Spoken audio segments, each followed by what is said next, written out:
Op de fietspaden in Ljouwert riet van nou al een riksja, speciaal voor ouderijn die het zelfs net meer fietsen kunnen. Het idee komt uit Denemarken. Daar zijn die ouderijn riksja's heel populair. Vrijwilligers van de stichting Fietsen alle jaren hebben het idee naar Friesland hellen.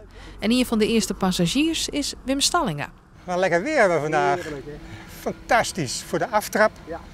Fietsen jou zelfs ik nog wel eens? Nou niet meer, want ik ben bang dat ik eraf val. Omdat ik wat evenwichtstoring heb. En hoe viel dit dan? Nou, dit is heerlijk.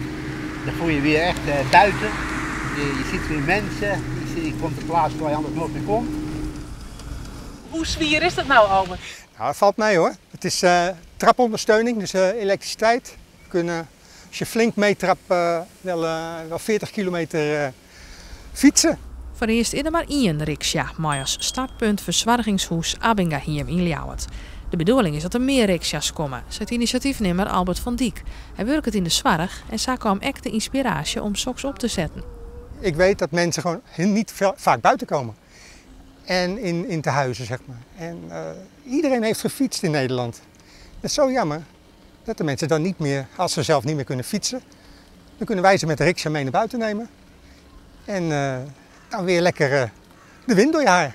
En als je in zo'n ding zit, dan ruik je de lucht, je ruikt het hooi, je ruikt het gras, en je ziet de vogeltjes. Nou, het is prachtig. Het is heel mooi. Echt genieten van jou, Daar geniet je echt van, ja. Nou, er staat er al iemand te wachten, geloof ik. Hallo!